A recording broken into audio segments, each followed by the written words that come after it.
Headline. Put that in the slot. Steely resolve and sure grittiness. It starts with an attitude. We need swagger, okay? Regardless of what happens out there. Doesn't matter. Keep your swagger.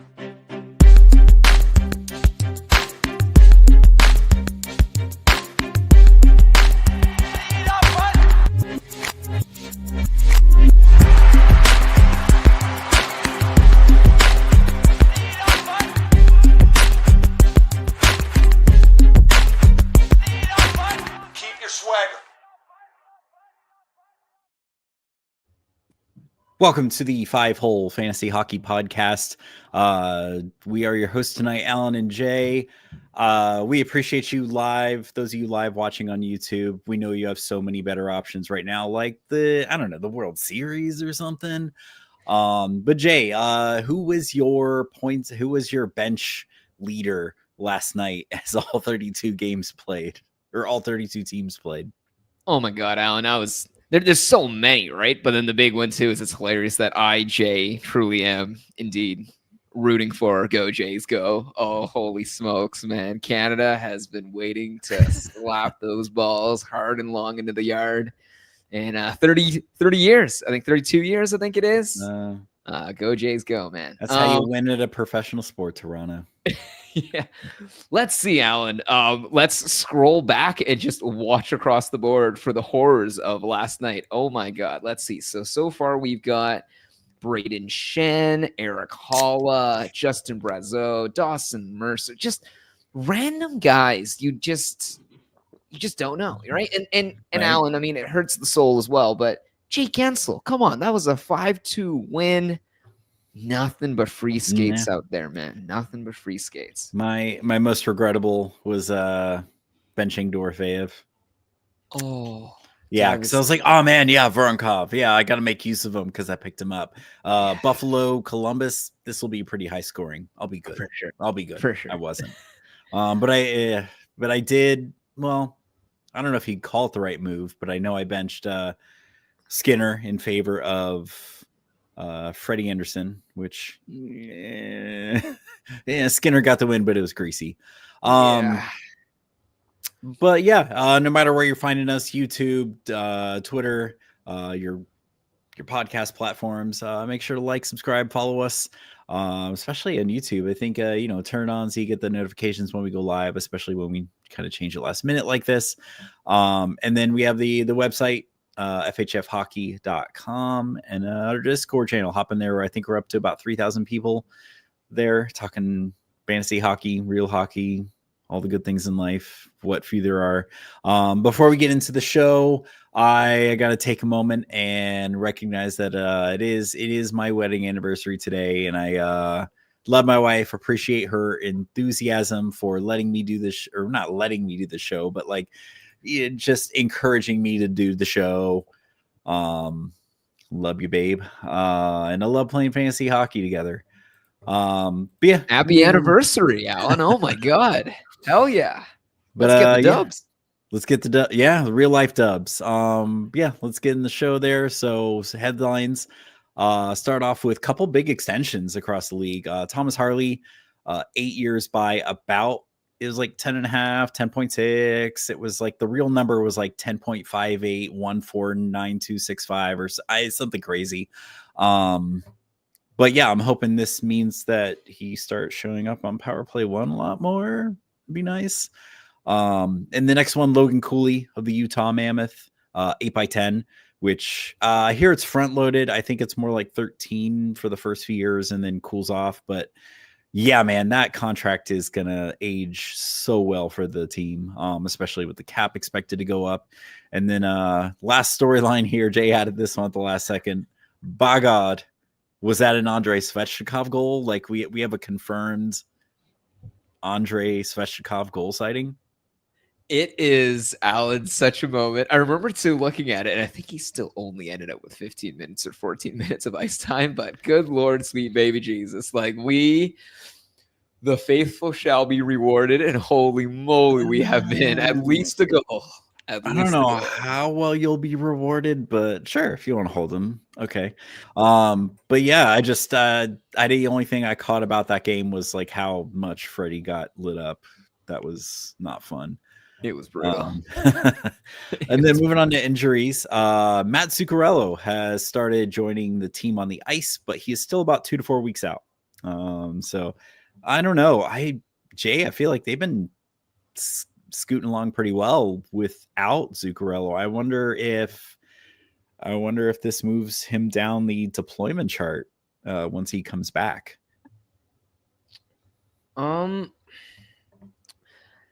I was gonna say, like, looking at the standings, and I'm gonna put it straight out here. We on the pod obviously are big proponents and believers in the 20 game metric, right? But when we say 20 game metric, it doesn't mean that leading up to it you don't notice trends and patterns. I encourage all listeners as well that go ahead and be ready to shift your perspective and mindset away from last season's scores and to, I guess, updates from the 25-26 season. Man, you're looking at some of these teams right now. They're not going to shift their positionings too much based on after the 20th game. It's going to kind of crystallize around that point. And look at where the Wild are right now. 9 points. They're what?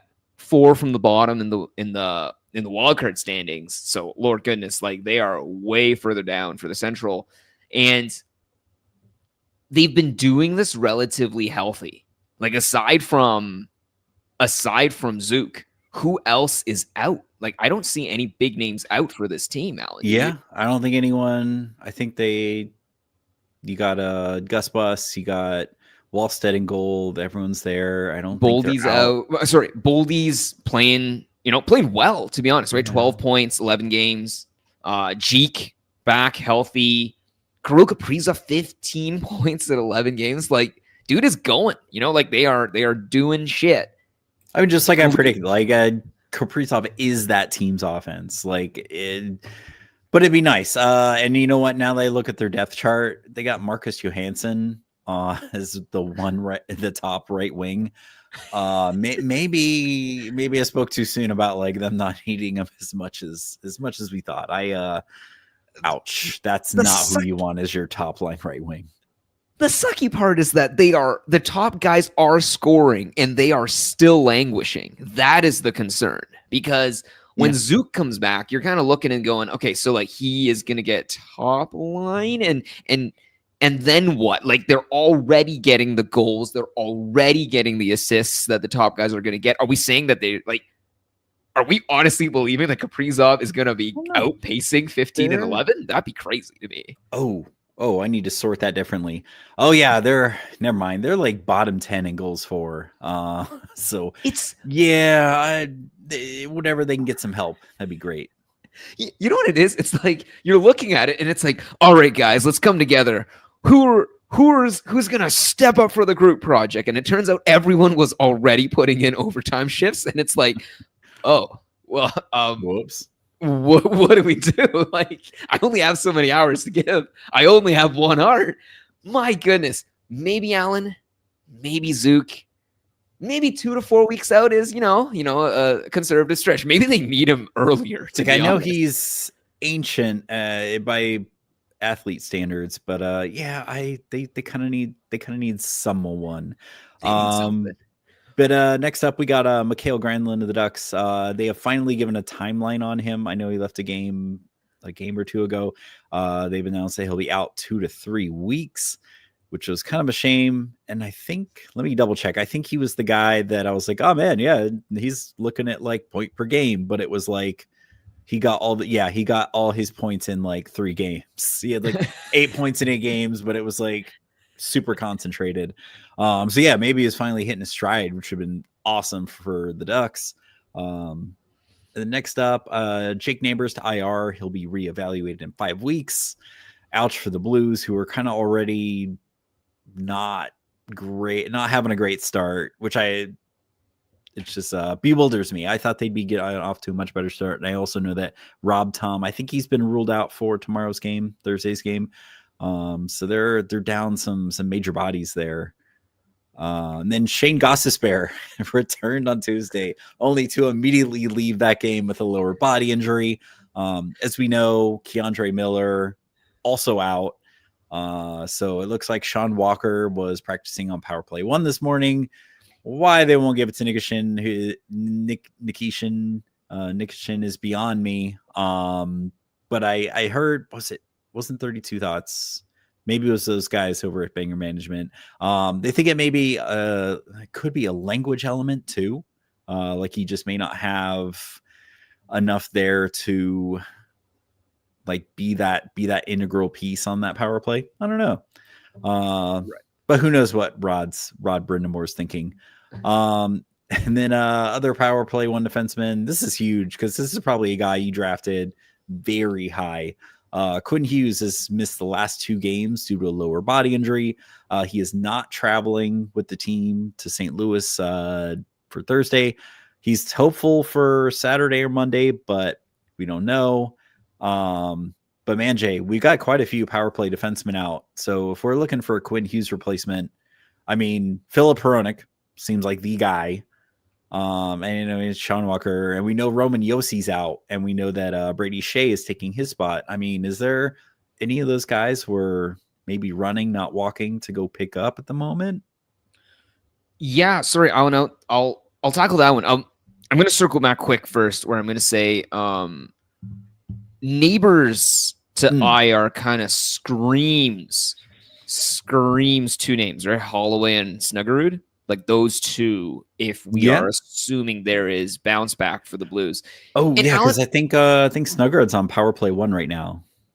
I'm seeing power play 1, and I'm also seeing power play 2 on some maybe it's a difference of sites than reporting. I'll have to check Twitter later. But the big one I would say too is it depends on this Blues team, because again, last season, and I think a lot of seasons when we see the Blues, like they kind of do this every year where they kind of start out like flimsy out the gate, and then they have like a hot run, either like hot near January, and then they cool off a bit, but they have agglomerated enough points that the glut carries them into the playoffs, or it's opposite, and it's like after the All-Star break, they just tear into the playoffs, and they're like, wow, is this like the hottest team? Like that sort of run is needed, Alan, because I'm looking at the standings right now and they look terrible.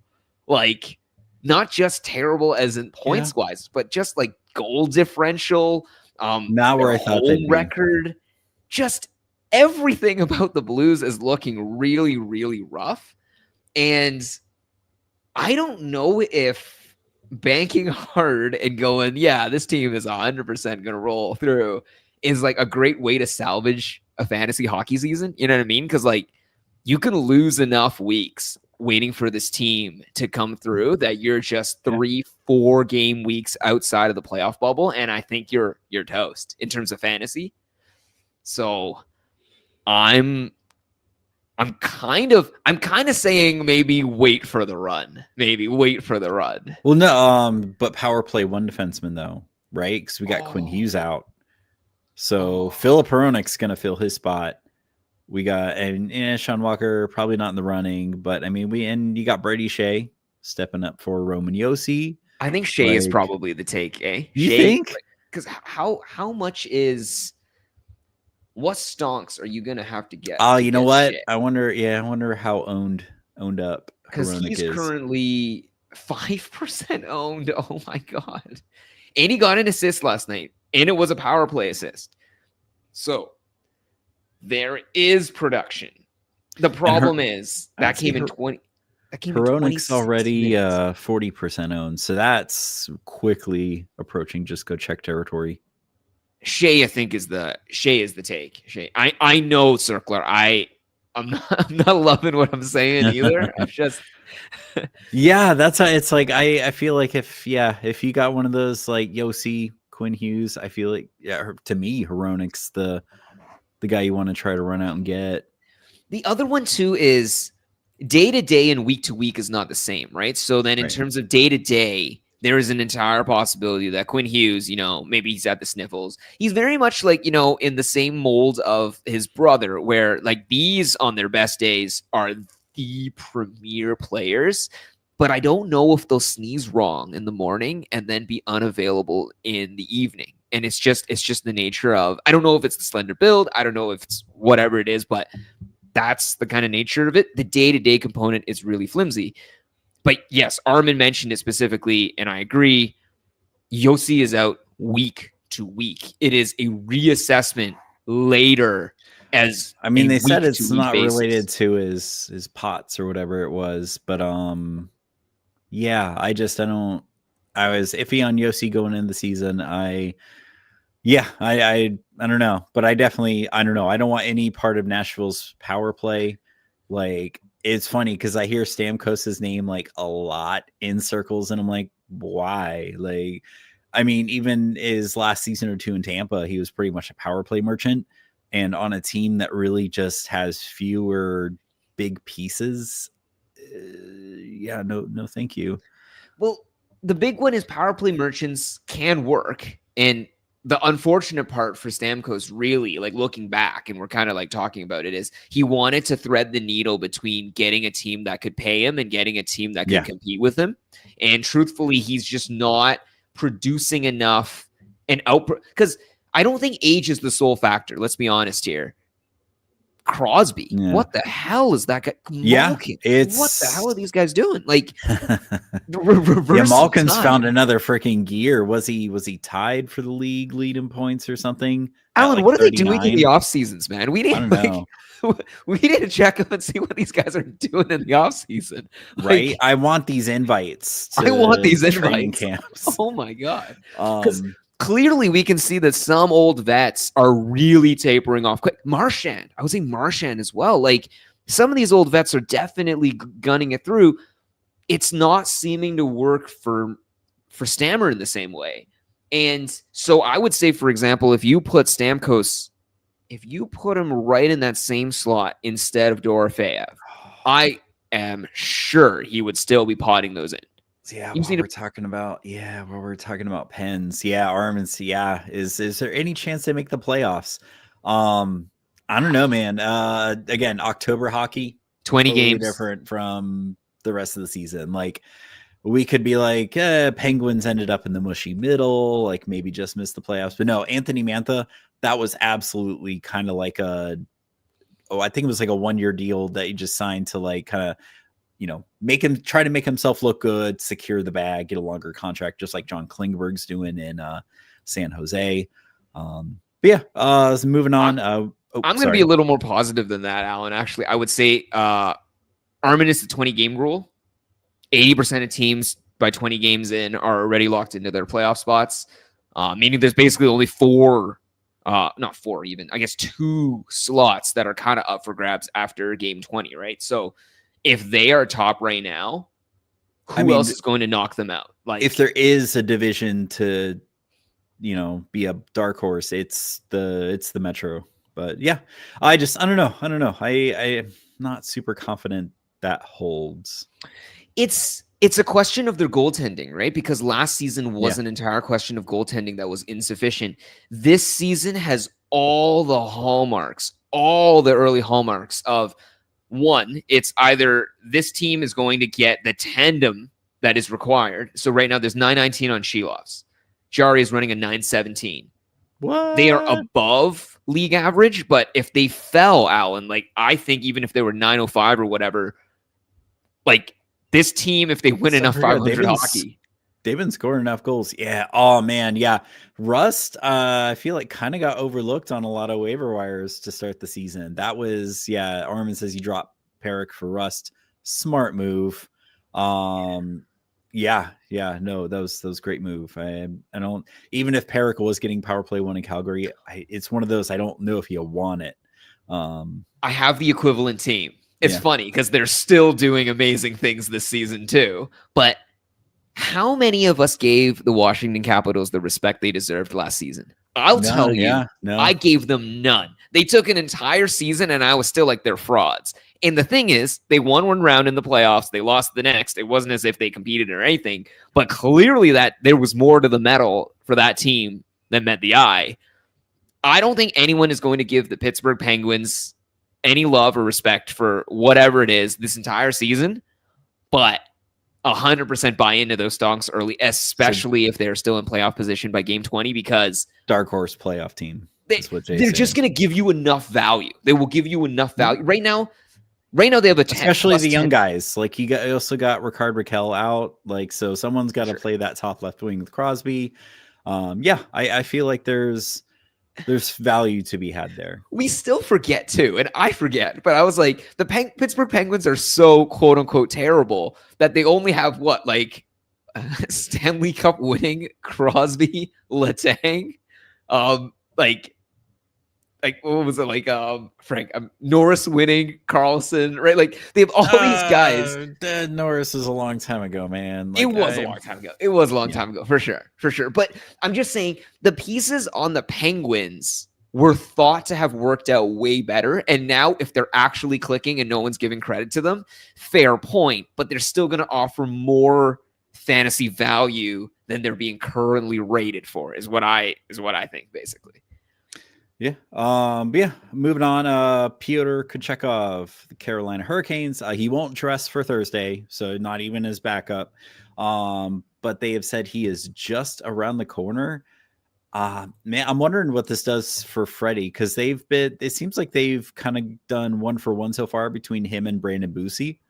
I'm wondering if it becomes a kind of a 1-to-1 for Kochetkov and Freddie, because both those guys, even Kochetkov, who should have been the answer, seems sort of injury prone himself.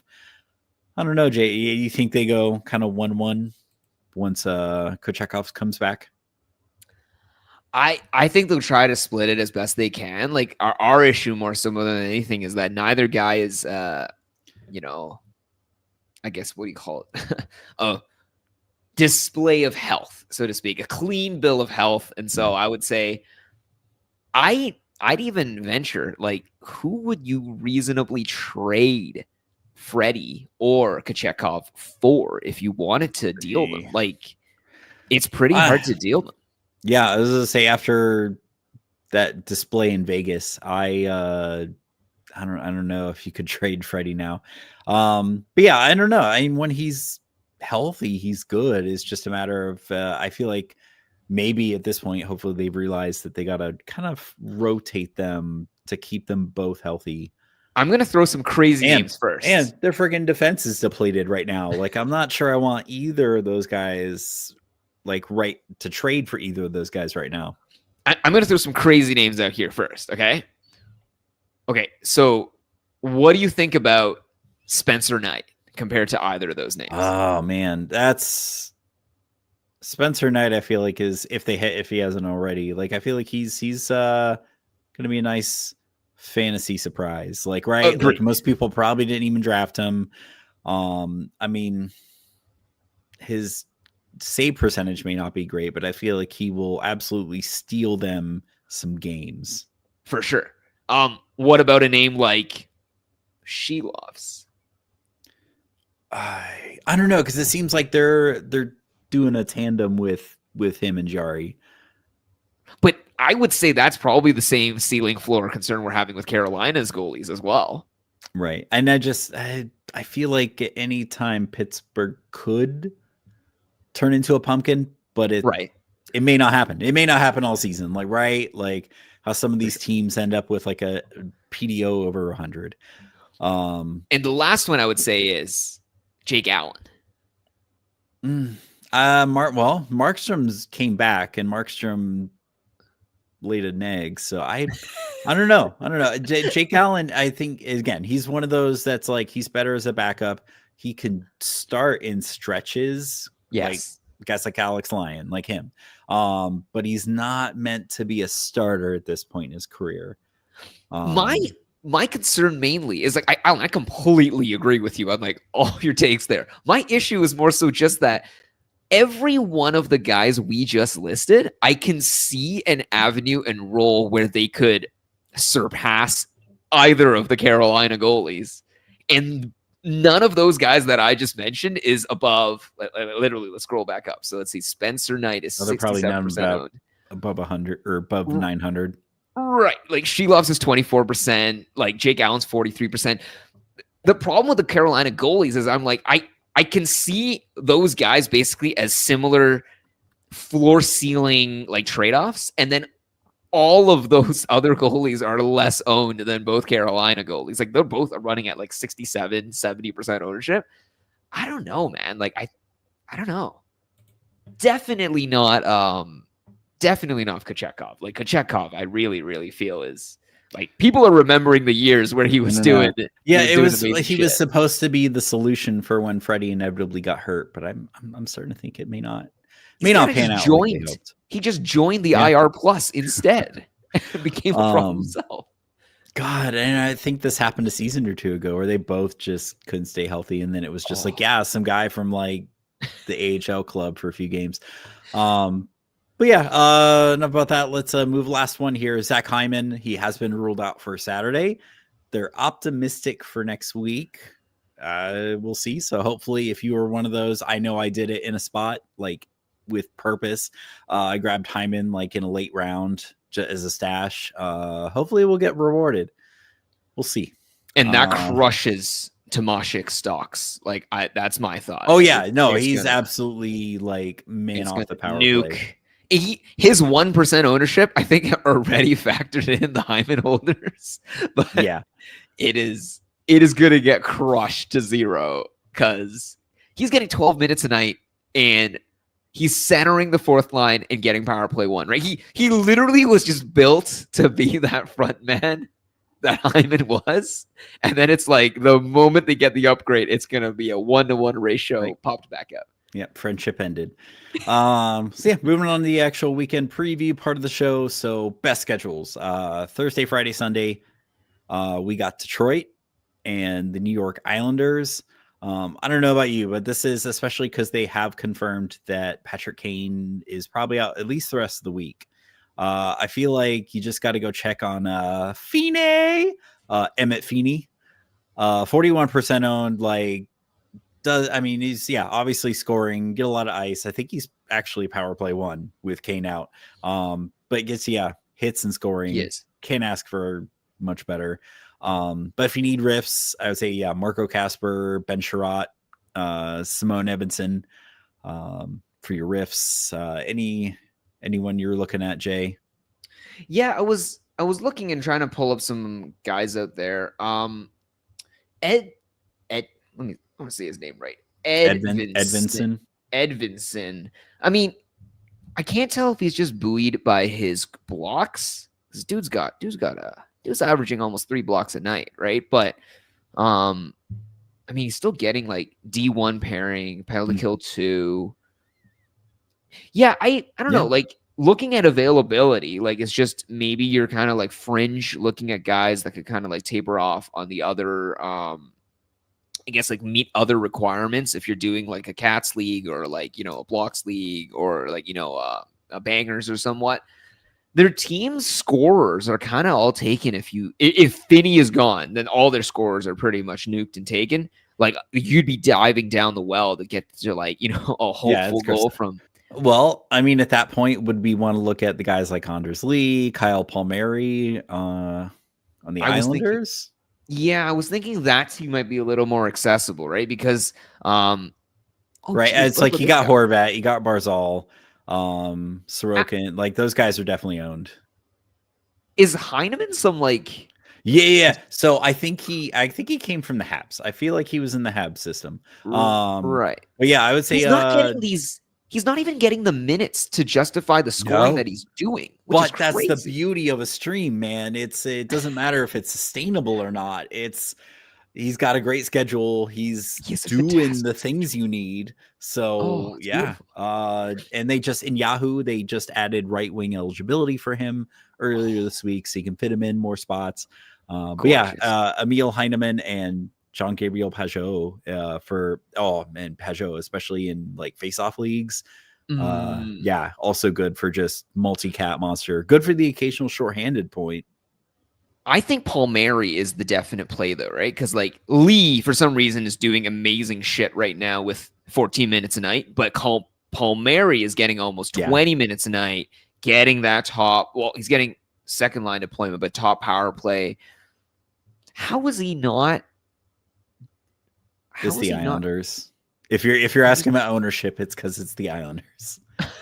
But I'm just looking at like, how is Anders Lee doing what he is doing? Like, this is insane. 2-6, 2 goals, 6 assists. He's shooting a ton, hitting it. I don't know. This kind of boggling my mind. Like, Anders Lee is like turning back the clock. Is this the captain? He's the captain, right? Or is that maybe?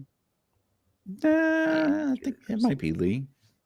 It was Lee? I guess captain's leading by example. I guess that's what it is. There Oh you my go. goodness, yeah. Like very impressive. Very impressive. Alan, I think with the ownership, I would probably say with availability, you probably could even go, I want Anders and Palmieri is the target, I think. I think that's the target. Both? Really? Wait.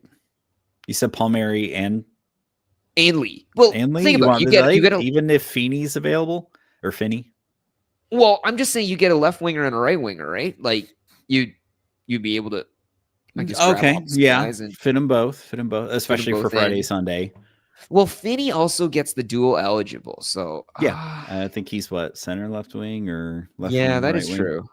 Maybe I would say a sliding scale. It goes Finney, Palmieri, Lee. Yeah. Finney, Palmieri, Lee. And then so next up we got Thursday, Saturday, Sunday. You got Calgary, New Jersey, Philly, San Jose.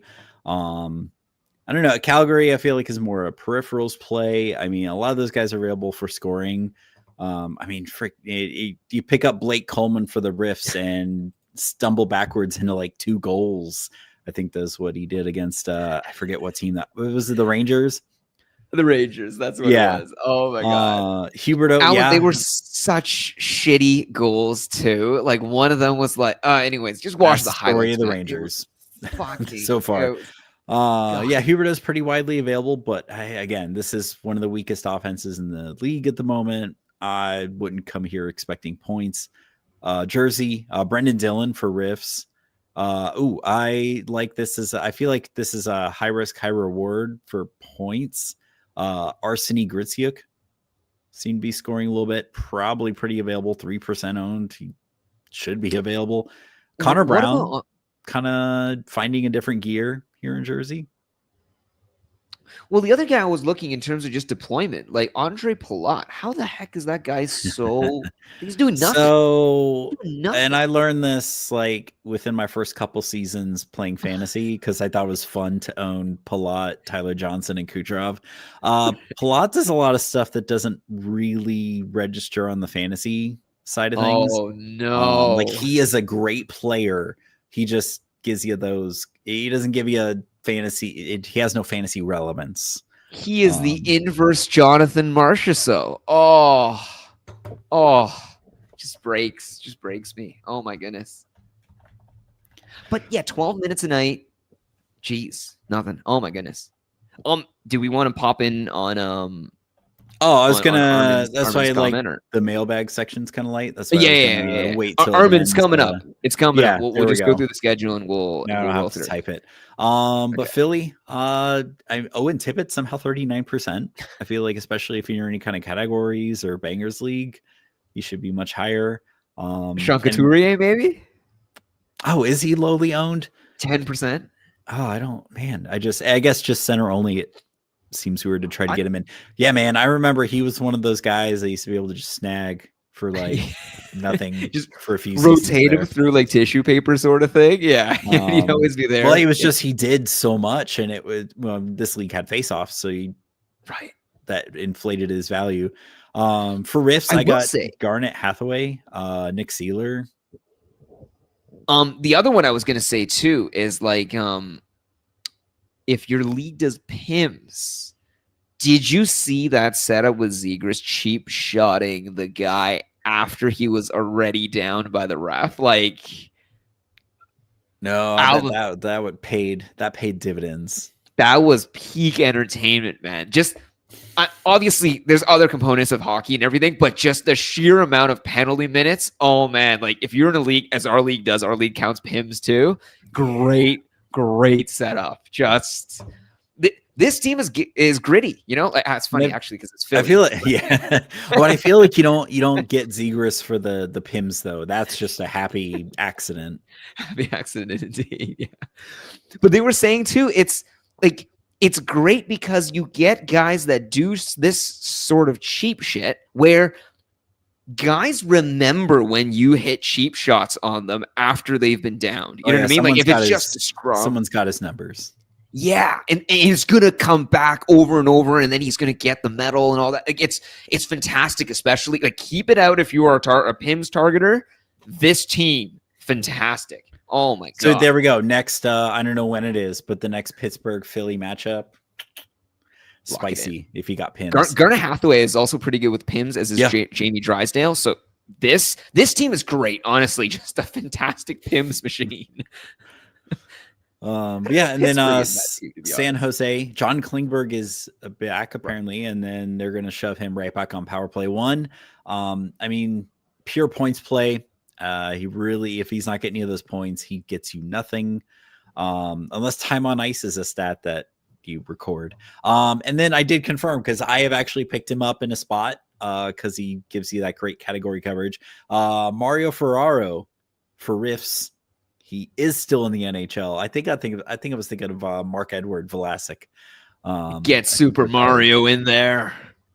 Play the mushroom sound, which I don't have. I would say just go check on Tyler Toffoli, 43%, and William Eklund. I feel like other leagues, if I hadn't grabbed Eklund, someone else did. But yeah, Toffoli shoots a lot. Eklund, 6 points. Smith. Yeah, Will Smith. It's just anyone riding shotgun with Macklin Celebrini right now, man. Like, Alan, this is what we wanted, right? Like that classic Bedard Celebrini argument. This is, I mean, Eklund. He's not. I mean, he might be power play 1. I don't think he is. Not line 1. But I mean, 6 points in his last 3. That's probably unsustainable. But like, that's exactly what we want to stream. Like, and maybe they hold on to him for a minute and it's sustainable. Who knows? Who knows, indeed. But yeah, and then Friday, Sunday, the only team there is Anaheim. Jackson Lacombe, Mason McTavish, Cutter Gauthier. They're all most likely owned. Pretty much everyone after that, 41% and lower. So a lot of guys to choose from there. And then these goalie streams, we got back-to-back. So Friday, Saturday, we got Colorado at Vegas at San Jose. It looks like Blackwood is going to be playing one of those. They did send Trent Miner back down to the minors. And Wedgwood has been very Jekyll and Hyde. I know he won that game against New Jersey a couple nights ago, but wasn't the final score like 8-4 or something? It's like if your rate stats, that's tanked you for the week. Probably. He did make 26 saves. Like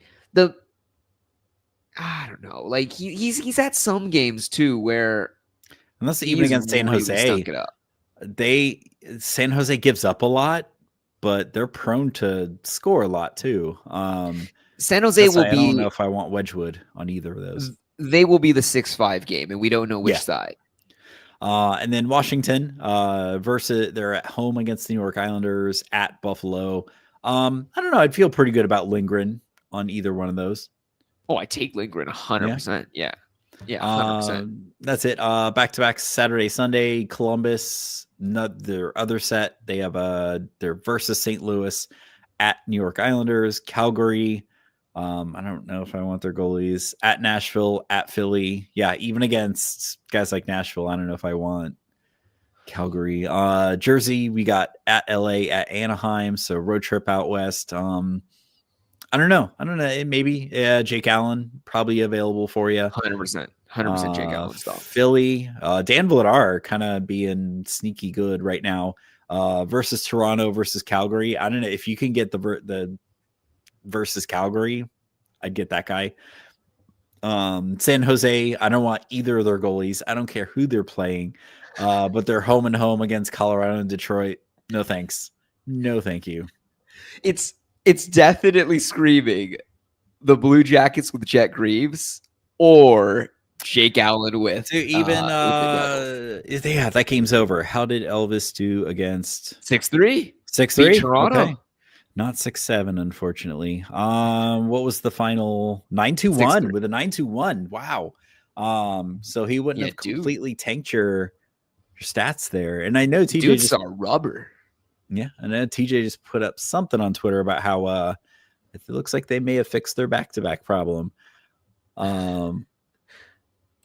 But yeah, so sorry, Jay. No. I was just saying, yeah, like I think Jet Greaves is the dude, right? Like somehow even with Elvis getting Alan, I don't even know. Now I'm wondering, like Elvis is 24% owned. They're kind of running them in a tandem. But I no thanks on Elvis. I would, if I'm gonna own either Blue Jackets goalie, I want Jet Greaves. Partially because his dude kicks ass. Dang it. I can't remember it anymore, but I saw his actual name and I'm like, oh, yeah, I would go by Jet too. It's not Jet Greaves? Wait, it's see. Not Jet. Jet is not his actual name. He is. Wait, it says it on Wiki. Like, do they not have his actual Calvin Jet? Calvin. There Jet we go. Greaves. Calvin. He is a Calvin. So I'm like, Calvin. yeah, I'd go by Jet too. Oh man. But looking to next. Oh, let's do. Sorry, yeah, next week. Next week. All right, let's do it. Yeah, because we still got mailbag. So best schedules for next week. Once again, I think Chicago was just a team with a good schedule. Chicago again leads the pack, 4 games, 4 off nights. And then next up with 4 games, 3 off nights, you got Seattle, Toronto, Vancouver. Seattle, there we go. Plenty of guys to stream from. And then worst schedules, 2 games, no off nights. You got Jersey, who only plays Thursday, Saturday. And then you got 2 games, 1 off night. Columbus, Wednesday and Saturday. So you get 1 off night, but it might be worth holding on to him, maybe not. But yeah. So with that, let's hit the mailbag. You've got mail. Mailbag. Never gets old. So actually, rather than doing like a completely new mailbag call, I went ahead and found some that had built up. So I got a couple from DC08 here on the Discord. This first one is, what are we thinking of Holloway? Struggling out of the gate. Is he a potential drop for a streamer spot? We kind of hinted at this earlier in the episode, but yeah. So I went ahead and before Jay could pounce on the schedule, I looked it up. So they play Thursday and Saturday this week, but then next week they play Monday, Wednesday, Thursday, Saturday. So they got a couple off nights in there. So no matter what you decide, might at least be worth holding through Wednesday to get those extra games in. But right now, as a team, St. Louis is 23rd in goals for per game. They're 31st in goals against. Only the Sharks let in more. 27th in shots for per game. So yeah, they're just generating the least amount of. It almost sounds like they're generating the least amount of offense. They're literally like mid 16th percent in team shooting percentage. And then his current shooting, like Holloway, his individual shooting percentage is only 5.3. I wish he would take more shots. 1.9, I don't think really cuts it. You want it to be as close to 3 as possible. But really, the guy's still young is my thing. He's only played about 176 games. I don't think breakout occurs till like 200 or 300. So this guy isn't even in his prime. But he is. The bright side though, he is averaging 19 minutes time on ice. So, I mean, the potential is there. I mean, you got to think that shooting percentage comes back up. The team shooting percentage improves. But I don't know. This guy to me feels like the guy that might be your streamer spot if you want to shake something up. But I would hold, no matter what, I would at least hold through Wednesday to get those extra games. What do you think of Jay?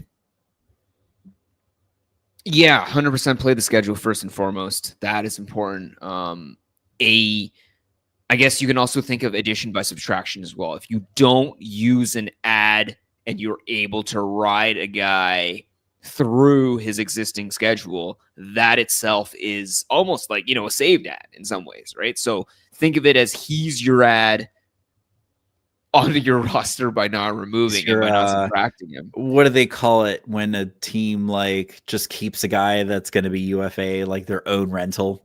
Like Holloway is your own rental going into next week. Right. Okay. I love that analogy, actually. I'm of the opinion that it's really tough right now for the Blues because they just happen to have a lot of frustrating things collapse against them. Teams that are used to losing, so to speak, or are losing a ton will inevitably continue bleeding, which is why drastic things like coach firings or player benchings or all that stuff happen, right? Like, this is an impatient league. We are even more impatient as fantasy managers. But the issue right now is more so check to see who your available guys to replace Dylan Holloway would be. The market can be irrational, right? The league can be irrational, but the league and the market, just like in investing, it can stay irrational longer than your playoff chances can stay solvent. So, that was a very good point. Like, it also depends on who you're dropping them for. Like, who do you have? It's right? Like, it's like if it's a third liner on like Detroit or the Sharks or something. No thanks. Not gonna beat a Holloway's ceiling for sure. Yeah. But let's look at where he's at right now. He's in our league. It rewards bangs like crazy, and he is still banging. So all right, here we go. I like Armin's hypothetical here in the chat. Holloway or Olofsson? Well, considering Olofsson seems to have gotten a magic bump in deployment last night, like if that holds, yes, give me the guy playing with Nathan McKinnon. I don't think that'll hold forever, but the short term. Yeah. Olofsson gave us a hat trick and 2 assists in less than 15 minutes of ice time last night. That is insane value. But I would also say that's like winning a lottery ticket and expecting the lottery ticket to come trumps next week again. Maybe. Yeah. But why aren't we all millionaires? You know, like it's tough to bet on that. Holloway, let's look at this dude who's getting a real tough go at it. Dude is still averaging 19 minutes a night. So I would say if you're gunning short term, personally, I think Holloway's floor is well worth it, but I like playing 2 floors. If you're telling me the ceiling for Olofsson is friggin' 3 goals and 2 assists in less than 15 minutes, there is no offense to Blues fans here, but there is nobody on the Blues where I can see their ceiling being on any given night 3 goals and 2 assists. They don't have Nathan McKinnon on that team. Right. Yeah. I mean, they're down Rob Tom and they're down Neighbors. So yeah, I just, I would think and you'll probably agree with me, Jay, like maybe hold at least through Wednesday. Hold through Wednesday. Look for replacements that you could possibly soldier in. I think Alan hit the nail on the head. Like if you're looking for a guy that is only getting third line deployment, maybe a penalty kill, he's probably not going to do it for you. Yeah, that's not worth like opening the spot up. Look for guys that have consistent avenues to score. Look for guys that like one injury away, they're going to be top line, right? Maybe they're already like top 6. They're going to be top line. Maybe the trigger man on a power play. That's who you need to get. If I'm giving like an existent actual name, oh frig, this is going to be tough on the go, just like off the cuff. Let's see. I'm just gonna drop to Columbus, for example, just to see. But like, can you snag me, for example, like Voronkov, right? Like, is Voronkov going to be like hanging around available? Like Voronkov, for example, is also averaging 15 minutes a night, but he's getting top line, top power play, right? Like if he's hanging around, I probably would. I probably would swap Holloway for Voronkov, like with what? Like, I think they might have similar ceilings, or maybe like different players could have. Maybe not for next week because Columbus only plays 2 games. But I think we both kind of agree. Let's we can move on. Yeah, just hold through Wednesday at least. Hold through Wednesday. And then his other question was, what's going on at the Oilers? Low shooting percentage. Yes, low is an understatement. Is it just a matter of time till he pops off? Remember, this is new team. Like we got to give these guys like 10, 12 ish games to really get going, build chemistry. And you got to think like the person aspect too. Like they packed up and moved a lot of times clear across country. Who knows what new home is like. But yeah, his what I'm seeing so far that's really encouraging is deployment seems to be sticking. He's averaging at least or about 17 and a half minutes with a 65% power play share. Rod Brindamore, for some reason, seems to just not separate that Ehlers, Aho, Jarvis line. That's good. That's good. So he has 22 shots on the season, no goals, so 0%. So right, even at league average, about 10%, he should have at least 2 goals by now. So dude is just snake bit. I do wish his shots per game would come up a little bit though. Right now he's at 2.4. He peaked at 4 shots a game actually in the 21-22 season, and it's just kind of been gradually decreasing since. He had 2.9, 2.8, 2.5. But he has 3 assists so far, but 80% of his deployment has been with Aho and Jarvis. Like, I think it's there. You just got to be patient or sell for, God, with those kind of numbers, like you're looking at like 50 cents on the dollar. I would hold. 100%. 100%. I'm actually going to double back to Armin's question when he was saying, sorry, I'm going to double back to Armin's question when he was saying Svetch or Nazar. Svetch also, I would say, rolling into this communication with Ehlers specifically, which is Ehlers literally took Svetch's lunch. I was going to say, I feel like Ehlers will be the guy that we always think Svetch is going to be each season. And further, I think the frustrating part was Svetch was the guy that was bouncing, hitting, and in many ways, like the talent continuing to produce in addition together with Aho. But Aho isn't the guy that's smashing into bodies and banging bodies left, right, and center. Svetch was the guy that was definitely getting more of that setup. But Jarvis, that sort of breakout has made it so that top line doesn't angle around Svetch in the same way. And I think it doesn't require Ehlers to do that either. It is Jarvis that is eating a lot of that dirty work and passing it out and cycling and onwards, allowing Aho to thrive. So I would say, honestly, when I'm looking at this setup, with Ehlers eating into that lunch, Svetch, in terms of rather Holloway, Olofsson, or Svetch, I'm having a really tough time arguing for Svetch over either of those guys. Like, I think Svetch is having a tough go. Nazar is actually a guy that the one you mentioned afterwards, Armin, where I'm looking at him saying he's doing it. Like, I feel like if depending on how deep your league is, like if he is not owned, he should be owned by someone, especially for next week. But no, I actually really liked for Ehlers here. I really liked your note about when we were, what's going on with Robo, but remember he missed camp. He had a foot injury, but like you held and you were rewarded.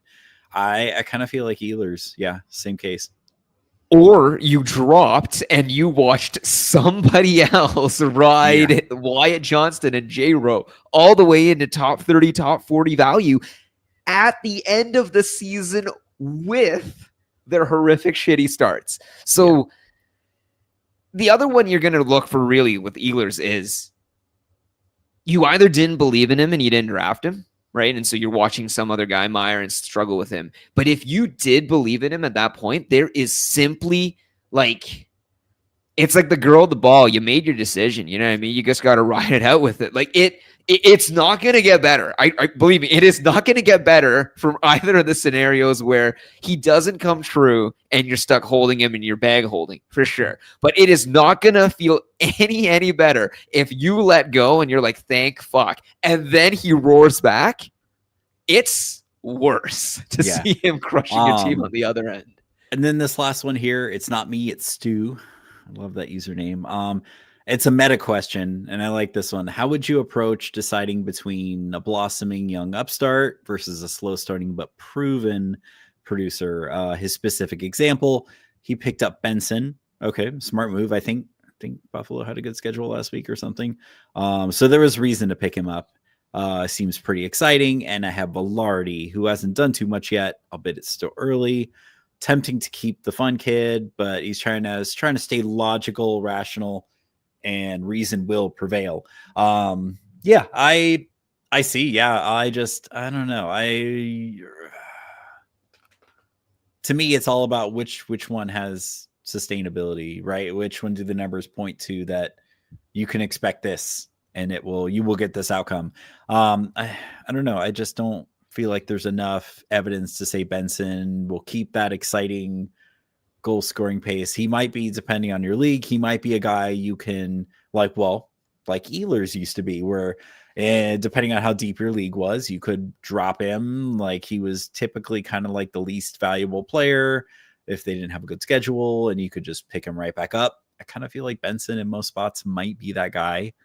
But yeah, I have a trouble getting on with the Velarde there. But yeah, I don't know. This might be if you're frustrated, Velarde, someone might take him off your hands in a trade. But no, sometimes it is fun to get attached to these new guys like Benson. But I don't know. It's I don't know. It depends. Whatever makes the game more fun to you. There we go.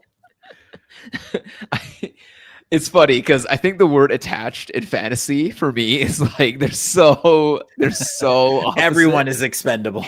Everyone is expendable. The schedule reigns supreme. But the big one I would say too is like, Alan, I'm a commissioner of leagues, right? Like I've designed and crafted leagues around streamability, accessibility. I hate it when I feel like my hands are tied. I always want excited activity and more trades if possible. Like I think an active and engaged league is amazing. Not all leagues play that way, right? And I want to say I have always constructed and played in leagues with active wires and with available ads. Like 4, for example, is what I would consider like minimum acceptable number of ads per week. But some leagues don't play with that. Some leagues play with like 1 ad or 2 ads a week, right? Or they have a cap on the year, which would drive me right. insane. Right. I mean, I got to budget this. So when you play in a league with like constrained resources in that way with ads, yeah, you kind of need this approach. Exactly like it's not me, it's you, it's Stu. It's, you need upside because in those sorts of leagues is exactly like playing fantasy football. Upside wins championships. But the problem is when you're getting upside, like in fantasy football, you get a guy that has upside and you throw him away the next week and you discard him because he's cheeks. And it's like, that's it. That's fine. You don't have that same setup in hockey because you don't know if a guy is going to be amazing or cheeks week to week. And how can you commit to holding a guy forever? And like, for this long term, for this upstart, when the blossoming upstart is never going to be a proven producer this year. It doesn't happen. It does not. If it happens for 1 player, maybe 2 players. This year, I'm going to say right now that proven guy maybe is a Logan Cooley. That's a transition. Maybe it's a Frank Nazar. But give me another Frank Nazar. Give me another Logan Cooley that is an unknown, undrafted, or whatever, lowly drafted name that you end up seeing, wow, this guy was amazing. He actually, week to week, I expect him to do. They do not occur. Dude, you can get it on a week-to-week basis. Galaxy brain, though, is finding those Nazars. It's like, yeah, I picked him up. And the thing is, if Nazar works, it's like, let's not as managers get to the hubris where it's like, oh, clearly I can pick the next one just like that. It's not possible always to get all the different guys that play out and turn out the exact same way. You look at Nazar's setup and you can clearly craft any analogy afterwards going, oh, clearly look, like Connor Bedard, he's in his junior year. See, he would have gotten so much better. He's got some grizzled vets that are going to help bolster him and help him understand. He's more like in tune with it. Dude, anyone can craft any beautiful thing afterwards, but we're talking in hindsight. Give me the name of the next Frank Nazar right now, and it's extremely hard to do because I can't predict that he's going to end up producing points night in, night out. That's what we look for power play deployment. That's what we look for. Okay, is there an injury? Is there something else that's rolling? A guy when there was no injury and the coach just decided to give him a shot and he took it? How the hell are we going to roll through and like crystal ball that? This is the next Nazar. Armin, you called it, right? We'll see where he goes. I don't know, man. He's been in the league a minute, and I feel like even last year, was it last year? He was with Vegas, and we kind of thought nothing happened. He would, yeah. I feel like the expectation was he would be what Dorofeyev has become. Dorofeyev was a classic especially example. because him and Eichel played in Buffalo together for a minute. Dorofeyev, okay. Find me the next Russian kid that's young that comes over and immediately comes on a contending team and is the trigger man. Right. Like, yeah. That is hard to do. Yeah, I figured take a couple minutes, try to get through as many of these guys that Armin is throwing out there. As quick as speed round. But no, depending on how deep the league is, he's got a laundry list here. So depending on how deep the league is, I absolutely feel like Nazar and Rust, first two names on that list, should be owned. Especially going into next week. Chicago is the best schedule. That'd be huge for you if you can get him ahead of time. Stamkos, I mean, 0. I think he's no. That's Devin Tays. I know Stamkos is shooting percent. Yeah, he's shooting at 4% right now. Yes, he's still getting power play 1, which is where you want him. Nashville has too many struggles going on for me to want Stamkos and Svetch. I don't know, man. He is a guy that I've stayed away from for years. This year's seat feels no different.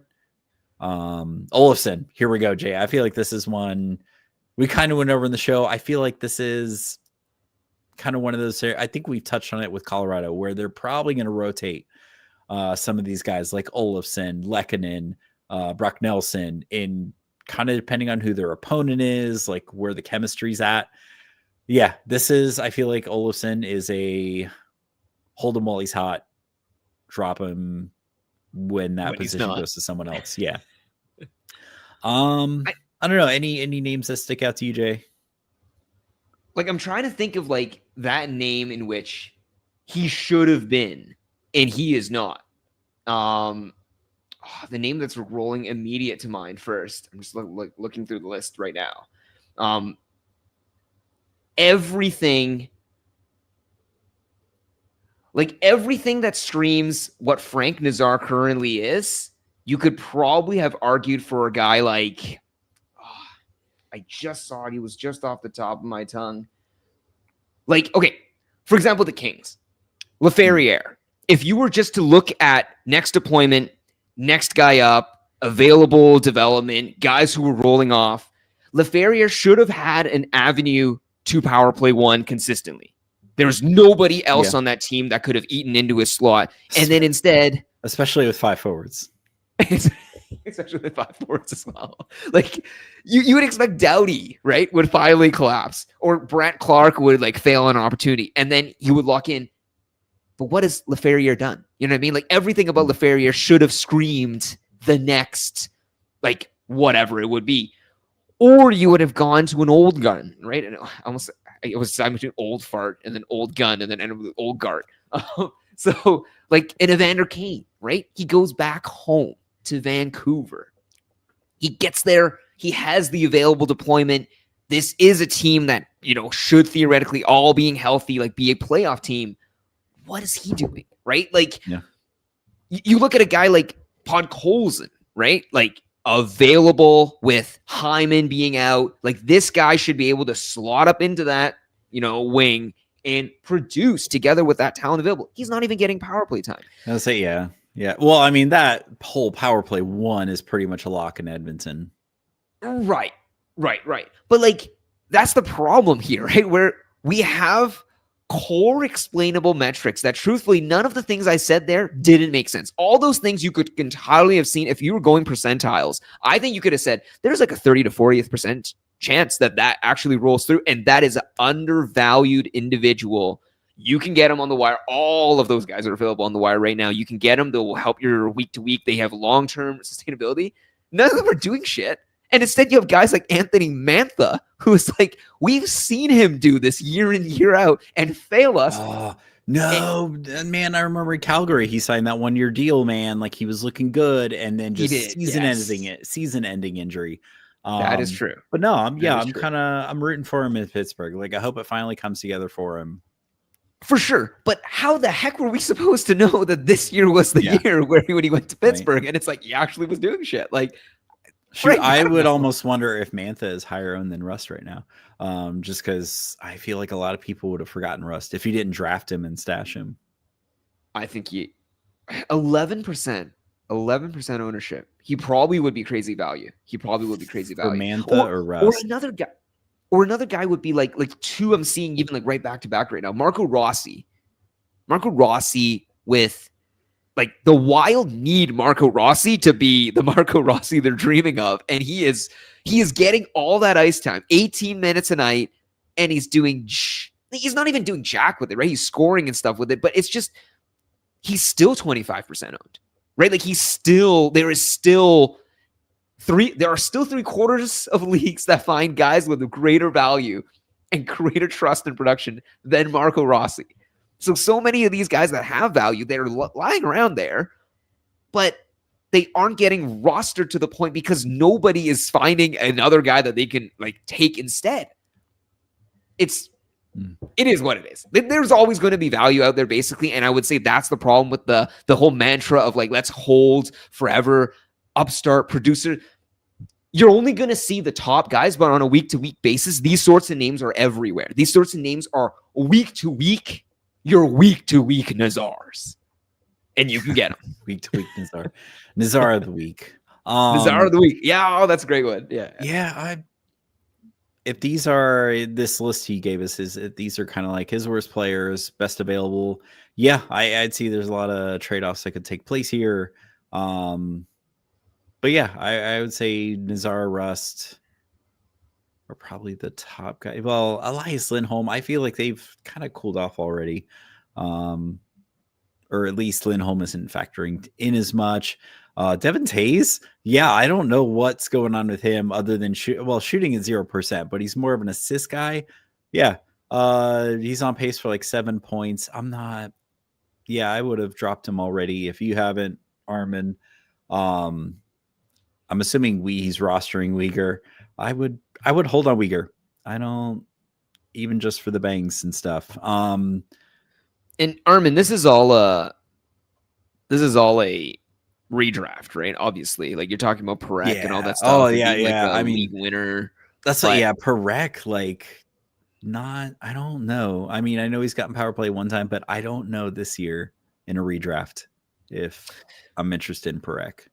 I'm trying to think of comparables, basically, right? Like because you basically have to run through how your fantasy team would get deployed and then run through the objectives that a non-fantasy carrying NHL team would run. Here we go. I like this. All right, so we can do a lightning round. Armin is saying like each guy, like punt to the sun, long-term upside. Okay. Parekh, I'd say yeah. Or well, let's start with Clark. Yeah, as long as Kings are running 5 forwards, like punt, unless his periffs are worth something. Wait, is this just Armin? Are you just putting your roster out here? Like this is pretty just much. It was a mix of like his kind of he feels like his worst players and kind of like the top free agents. Oh, so you're trying to see like an unbiased view on where we're interested in. Yeah. Nazar, I would say right now, it's long-term upside. Yeah. Well, especially at least for next week. He's center only, right? Is he? So I would truthfully say, Fantrax, he's I think center right wing. It might be. Let me check again. I thought he was center only when I saw him on the setup. He's center only in Yahoo. Yeah. Well, you're checking that. Let's so Rust. We both probably agree. Long-term upside, no brainer. I would say so. Yeah. Stamkos. I am worried. Honestly. Svech. I'm worried. Svech, I would punt. Benson. Pick up when Buffalo has a good schedule. I'm hesitant, but Buffalo had a really, really good run, and I can't tell if that's. I don't know, man. Like line 1, power play 1, you'd think he's all the tools there, but yeah, he doesn't do anything peripherally, right? He mainly just shoots and hope. Yeah. You know what I mean? So pure points league play. I would say week to week. Yeah, it's a week to week basis. You could get better quality. Yeah, you could get. Yeah, I would say Nazar if sell high. Yeah, he's shooting at almost 30% right now. That's obviously not going to stay. No. 5-on-5 shooting, points per 6. Yeah, the big one is Nazar too. Is centers are a dime a dozen. Like If you drop Nazar for somebody else, I think the chance of you getting somebody else that could, or even if it turns into a streamer spot, I don't think your life would be over. I don't think your league would collapse. If Nazar was a right winger and you dropped him, fuck yeah, you're toast. Like, please don't. But he's a center. Like, there's a good guy out there. Okay, so yeah, Clark, yeah, punt. Perrick, I'd say this season, punt. The only angle, like the only comparable player I can think of for Perek is 3 seasons ago, there was Chikrin. And Chikrin was on a team where they were on a playoff run. And as a rookie, he got 27 minutes a night. He just played out of his mind. And he was... Do we think Calgary's making the playoffs this season? No. And do we think Perek would be the guy doing that? Uyghur would be the guy doing that if they were playing 27 minutes. Like, Chikrin did not have a Uyghur in his way. And so I think Perek has that huge obstacle where, one, his team's not going to make the playoffs. And two, the minute munching, even if they were pushing for it, is not going to be him. Even Anderson to highlight for a trade. Right, if they can't sign him. Elias Lindholm, mediocre long term value there. Like, I know he's playing with Pasta, and I liked his start, but I feel like he's not factoring in nearly as much as he was. He does this. He did this with Calgary as well. But he's still, as long as he's got long term, as long as he's getting line 1, power play 1. My problem basically is that for me, Nazar and Lindholm are similar archetypes of players. They're not similar as in they play similarly. They're similar archetypes of fantasy players where they are both centermen that can perform amazingly well, but they will have slumps and periods where they're not that relevant. Unfortunately, centers are them to, especially if you're in like a 10 team, like good centers, they're everywhere. They're everywhere. Mason McTavish, I don't know. Let's say his value probably goes down when Granlund comes back, but I don't know. I feel like there might be better guys out there. He's in the same boat. We're talking about the centers again. That's the same issue, center only as well. Yeah. Devin Tays right now, I feel like he's a punt. I don't know. He's just not factoring in on things. I don't know if that recovers necessarily, but I mean, I'm looking at his other D-men and I'm like, I don't think there's anyone else. Forsling, no value there. Kuzmenko, especially with Kopitar back. Yeah. I don't know. I hate to guess what he's a lock for, but I mean, he seems to be contributing.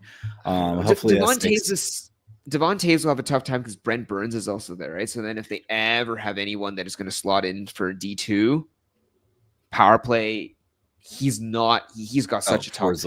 I don't know. Yeah, Devon Taves. And Samuskevich, I feel like they just finally gave him power play 1 in Florida. No, it might have just been because Marchand's out. I don't know. I feel like if you're digging that far down in Florida's roster, like if you don't have Reinhart, Seth Jones, like Lindell, Marchand, right? You know what? I have dropped Lindell in a couple spots, honestly.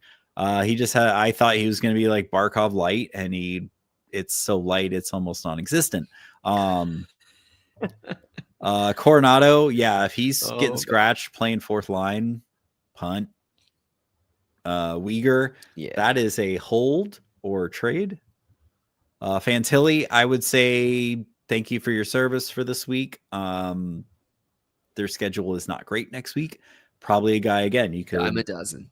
Yeah, you could pick up again later on. Like even on his own team, right? That's the problem too. Like look at like the other guys, Voronkov, behind Monahan, Fantilli. Like they all are less than 50% owned. So like the chance. Monahan probably is the better guy, to be honest, if he was available, because he's got lock for line 1, power play 1. Yes. Did he score tonight? Let's see. Nope, no goals tonight. But there we go. And then like I said, after this weekend, thank you for your service. We'll see you next time Columbus has a good schedule.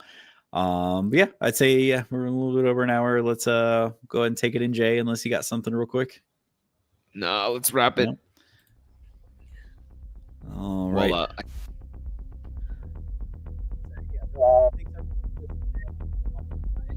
Wherever you are,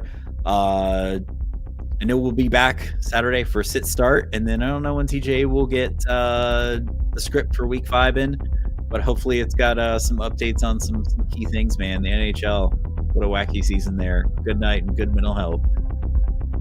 We'll pick you up later.